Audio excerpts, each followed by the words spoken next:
الحمد للہ وکفى وسلام علی عباده الذین اصطفى اما بعد فاعوذ باللہ من الشیطان الرجیم بسم اللہ الرحمن الرحیم انا نحن نزلنا الذکر وانا له لحافظون صدق اللہ مولانا العظیم۔ ابھی آپ لوگوں نے ہمارے شعبہ ناظرہ کے غیر رہائشی بچے کا، جس کا نام سفیان ہے، ناظرہ قرآن کریم انہوں نے ختم کر لیا ہے۔ ان کی آخری صورتیں آپ حضرات کے سامنے انہوں نے پڑھی ہیں، اور یہ اللہ کے فضل و کرم سے اور اللہ کی خصوصی عنایت سے یہ ان کا چوتھا ختم ہے۔ اس سے پہلے انہوں نے 3 دفعہ ناظرہ قرآن کریم پڑھا ہے، اور ابھی جو انہوں نے آخری صورتیں سنائی ہیں، اس اعتبار سے ان کا یہ قرآن کریم کا چوتھا ناظرہ قرآن کریم کا ختم ہے۔ اللہ تبارک و تعالی اس بچے کو اور اس کے والدین کو اور اس کے رشتہ داروں عزیزوں کو اجر عظیم عطا فرمائے۔ قرآن کریم یہ اللہ تبارک و تعالی کا وہ عظیم الشان معجزہ ہے جو رب العالمین نے ہمارے پیارے نبی حضرت محمد مصطفیٰ احمد مجتبیٰ صلی اللہ علیہ وسلم پر اتاری ہے۔ قرآن کریم نبی کریم صلی اللہ علیہ وسلم کا علمی معجزہ ہے۔ جس طریقے سے آپ صلی اللہ علیہ وسلم ہمارے آخری نبی ہیں، آپ کے بعد قیامت تک کوئی بھی نبی آنے والا نہیں ہے، اس طریقے سے اللہ نے قرآن کریم فرقان حمید جو آپ پر اتارا ہے، یہ بھی اللہ کی آخری کتاب ہے۔ اس کے بعد کسی انسان پر کوئی بھی کلام نازل ہونے والا نہیں ہے۔ نبی کریم صلی اللہ علیہ وسلم کائنات کے لیے رحمت بنا کر بھیجے گئے تھے، اور یہ قرآن کریم بھی کائنات کے لیے اہم ہدایت ہے اور انسان کو سیدھا راہ دکھانے والا ہے۔ قرآن کریم کا یہ بھی عظیم الشان معجزہ ہے کہ چھوٹے سے چھوٹا بچہ ہو، اس کو ناظرہ بھی پڑھ لیتا ہے اور اس کا حفظ بھی کر لیتا ہے۔ ابھی کچھ دن پہلے بلکہ کل ہی ہمارے شعبہ حفظ کے رہائشی 2 بچوں نے باقاعدہ طور پر قرآن کریم حفظ ختم کیا۔ ان کا حفظ مکمل ہو گیا، ابھی وہ دور کر رہے ہیں۔ یہ ہمارا چھوٹا بچہ ہے، شعبہ ناظرہ کا غیر رہائشی، آپ حضرات کے سامنے ہے۔ اس چھوٹی سی عمر کے اندر اس نے 4 قرآن کریم ختم کر لیے۔ یہ ختم کرنا ان کے والدین کے لیے اور ان کے رشتہ داروں کے لیے انتہائی سعادت ہے۔ قرآن کریم کو اللہ تبارک و تعالی نے دونوں جہاں کی دولت قرار دیا ہے۔ ایک واقعہ بلکہ 2 واقعے میں عرض کرتا ہوں، جس سے معلوم ہوتا ہے کہ اللہ تبارک و تعالی اپنے کلام کے ساتھ تعلق قائم کرنے والوں کو کس قدر نوازتے ہیں۔ ایک واقعہ علامہ فخر الدین رازی رحمہ اللہ نے تفسیر کبیر کے اندر بسم اللہ الرحمن الرحیم کے نکات ذکر کرنے کے اندر تحریر فرمایا ہے۔ وہ واقعہ یہ ذکر کیا ہے کہ ایک دفعہ ایک شخص کا انتقال ہوا اور وہ بڑا ہی شرابی کبابی تھا، بڑا ہی گنہگار تھا، بڑے بڑے گناہ جو ہے وہ کرتا تھا، کوئی ایسا غلط کام نہیں ہوتا تھا جو وہ نہ کرتا ہو۔ جب اس کا انتقال ہوا تو عذاب دینے والے فرشتے روزانہ آ کے اس کو عذاب کے اندر گرفتار کرتے، اس کو عذاب دیا جاتا۔ ایک دفعہ جب وہ عذاب دینے والے فرشتے عذاب دینے کے لیے آئے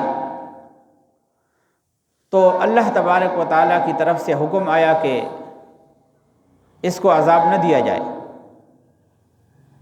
عذاب دینے والے فرشتوں کو روک دیا گیا۔ وہ فرشتے بھی بڑا تعجب کا اظہار کرنے لگے کہ یہ تو بڑا گنہگار آدمی، بڑا جرائم پیشہ اور ہر قسم کے گناہ کو فخریت سے کرنے والا تھا، آپ کس طریقے سے آج ہمیں روک دیا گیا؟ تو اللہ تبارک و تعالیٰ نے فرمایا کہ جس وقت اس کا انتقال ہوا، اس شخص کی بیوی کے پیٹ کے اندر بچہ تھا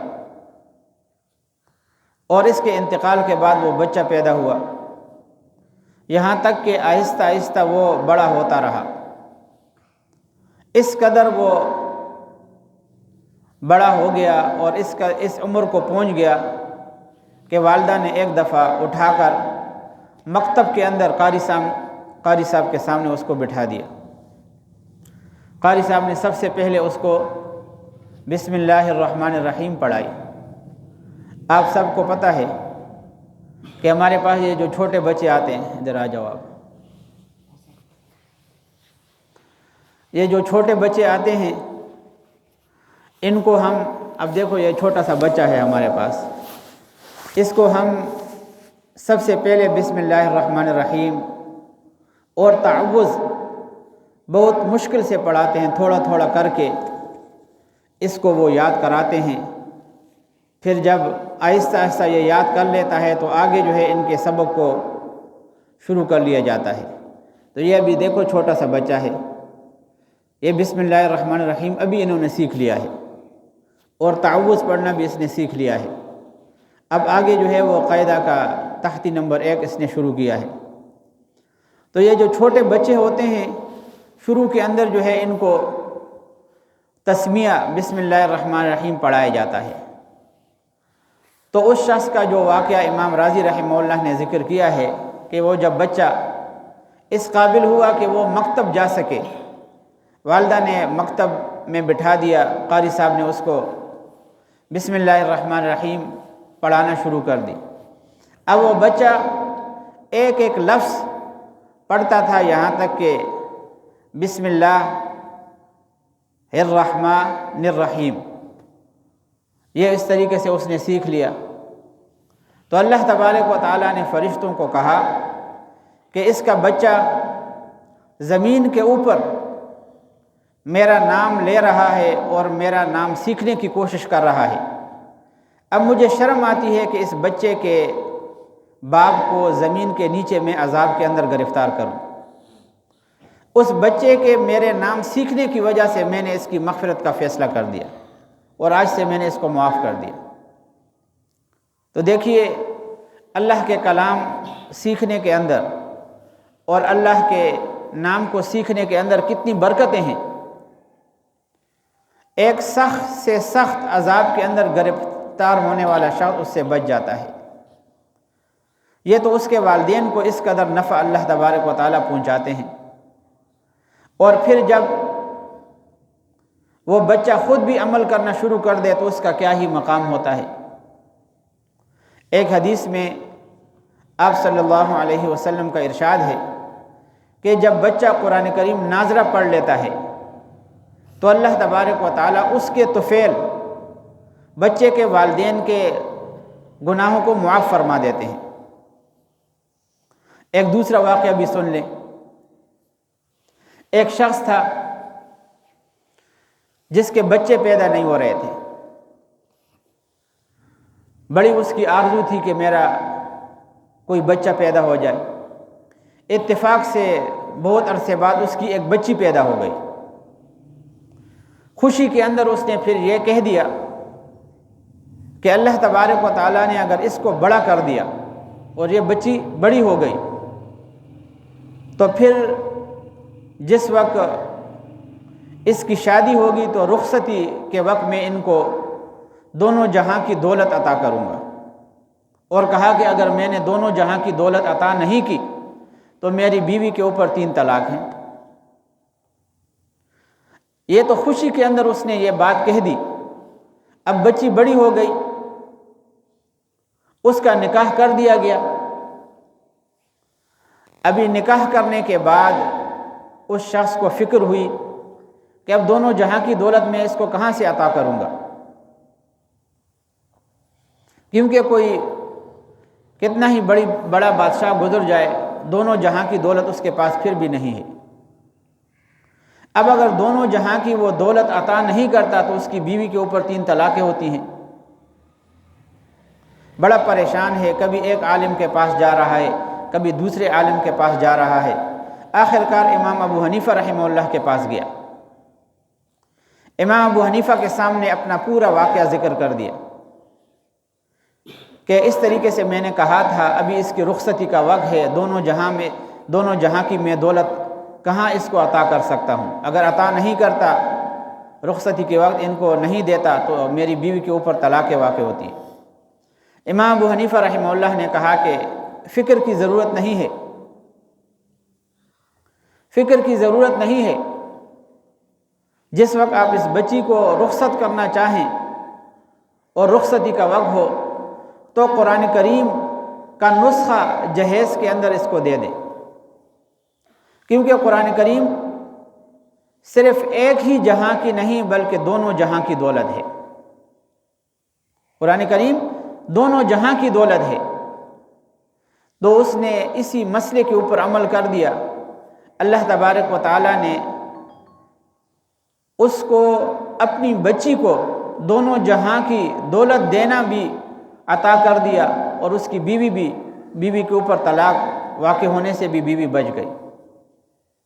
تو یہ جو قرآن کریم ہے یہ کوئی معمولی کتاب نہیں ہے۔ اس کے ساتھ اگر ہم تعلق قائم کریں گے تو اللہ تبارک و تعالی ہمیں دونوں جہاں کی دولت عطا فرمائیں گے۔ ساری دنیا ختم ہونے والی ہے، سارا مال و جائیداد انسان سے یہاں ہی رہ جانے والا ہے۔ جائیداد، بینک بیلنس، سونا چاندی، سب کچھ انسان سے اس دنیا کے اندر ہی باقی رہنے والا ہے، اور انسان کے رخصت ہونے کے بعد اس کے ورثہ کو وہ ملنے والا ہے۔ لیکن قرآن کریم علم اور اللہ کا کلام ایک ایسی دولت ہے کہ انسان کے ساتھ قبر میں بھی جاتی ہے، انسان کے ساتھ آخرت میں بھی ہوگی، بلکہ حدیث میں آتا ہے کہ میدان محشر میں قرآن کریم اللہ کے سامنے اپنے محفوظ کرنے والے، اپنے پڑھنے والے، حفظ کرنے والے کی سفارش کرے گی، اور اللہ کے سامنے عرض کرے گی کہ اے رب کریم، راتوں کو اس نے مجھے پڑھا، دن کو اس نے مجھے یاد کیا، بڑی مشقت اس نے برداشت کی، اس لیے اب اس کو معاف کیجئے، اس کے والدین کو معاف کیجئے، جنت میں اس کو داخل کیجئے۔ تو قرآن کریم سے انسان کی نہ صرف یہ کہ آخرت کی زندگی بنتی ہے بلکہ دنیا کی زندگی بھی بن جاتی ہے۔ یہ دولت ہمارے ساتھ مسلسل آگے جاتی رہے گی۔ تو یہ بچہ ابھی آپ لوگوں نے دیکھ لیا، اللہ تبارک و تعالی اس کے والدین کو، اس کے نانا نانی کو، اور اس کے ماموں کو، اور اس کے دیگر رشتہ داروں کو اجر عظیم عطا فرمائے، اور اللہ تبارک و تعالی ہم سب کو اپنے بچے قرآن کریم کے ساتھ وابستہ کرنے کی توفیق نصیب فرمائے۔ وآخر دعوانا ان الحمدللہ رب العالمین۔ دعا کریں۔ الحمدللہ رب العالمین والصلاة والسلام علی سید الانبیاء والمرسلین ربنا ظلمنا انفسنا وان لم تغفر لنا وترحمنا لنكونن من الخاسرين رب اجعلني مقيم الصلاة ومن ذريتي ربنا وتقبل دعاء ربنا اغفر لي ولوالدي وللمؤمنين يوم يقوم الحساب۔ یا اللہ یا ارحم الراحمین، اس بچے نے قرآن کریم کا جو ناظرہ ختم کیا ہے اس کو اپنی بارگاہ میں شرف قبولیت عطا فرما۔ یا اللہ یہ قرآن کریم اس کے لیے اور اس کے والدین کے لیے آخرت میں نجات کا ذریعہ بنا۔ یا اللہ اس بچے کو اور ہمارے پاس دیگر جو بچے پڑھ رہے ہیں، یا اللہ سب کو اپنے دین کی عالی محنت کے لیے قبول فرما۔ یا اللہ سب کو باعمل حافظ قرآن عالم باعمل بنا۔ یا اللہ قرآن کریم کے معانی سمجھنے کی ان کو توفیق نصیب فرما۔ یا اللہ قرآن کریم کے مطابق ہم سب کو زندگی گزارنے کی توفیق نصیب فرما۔ یا اللہ اس بچے کے اوپر اور دیگر بچوں کے اوپر جو اساتذہ محنت فرما رہے ہیں، یا اللہ ان کی محنت کو قبول فرما۔ یا اللہ اس بچے کے جو نانا نانی وفات پا چکے ہیں، یا اللہ ان کی کامل مغفرت فرما، ان کے درجات بلند فرما، جنت الفردوس کے اندر ان کو داخل فرما۔ یا اللہ اس کے جو ماموں ہیں یہ میرویس خان جو ہانگ کانگ میں ہوتے ہیں اور عمران بھائی، یا اللہ ان کو لمبی زندگی عطا فرما۔ یا اللہ ان کے رزق کے اندر بھی برکت عطا فرما۔ یا اللہ ان سب گھر والوں کی حفاظت فرما۔ یا اللہ اس کا دوسرا بھائی یہاں حفظ کر رہا ہے جس نے 10 پارے مکمل کر دیے ہیں اور 11واں پارہ اس نے ابھی شروع کر دیا ہے۔ یا اللہ جتنے پارے بھی ابھی باقی ہیں، یا اللہ سب ان کے لیے آسان فرما۔ یا اللہ اس کو بھی باعمل حافظ بنا۔ یا اللہ اپنے والدین کے لیے آنکھوں کا ٹھنڈک بنا۔ یا اللہ ان کے والدین کے رزق کے اندر، عمر کے اندر اور زندگی کے اندر برکت عطا فرما۔ یا اللہ ہم سب کی زندگی کے اندر برکت عطا فرما۔ یا اللہ پورے عالم اسلام کے مسلمانوں کی حفاظت فرما۔ یا اللہ جو مسلمان بیمار ہیں، چاہے اس بچے کے رشتہ دار ہوں، خاندان سے تعلق رکھنے والے ہوں، یا دیگر جتنے بھی مسلمان ہیں، یا اللہ سب کو صحت کاملہ عاجلہ مستمرہ نصیب فرما۔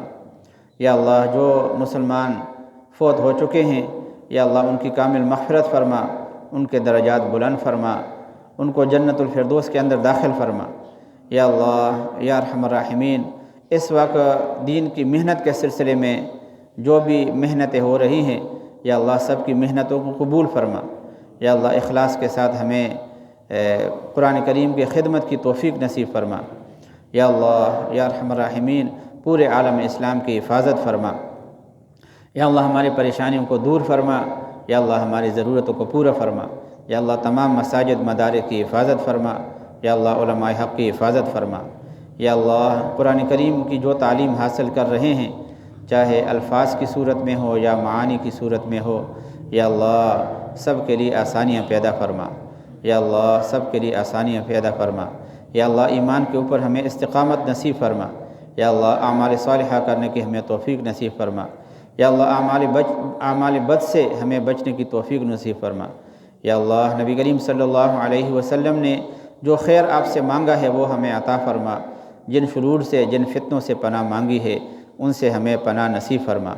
یا اللہ ہمارے اس مدرسے کی تمام ضروریات کو پورا فرما، اساتذہ کی محنت کو قبول فرما، اساتذہ کی پریشانیوں کو دور فرما۔ وصلی اللہ تعالی علی خیر خلقہ محمد وعلی آلہ واصحابہ اجمعین برحمتک یا ارحم۔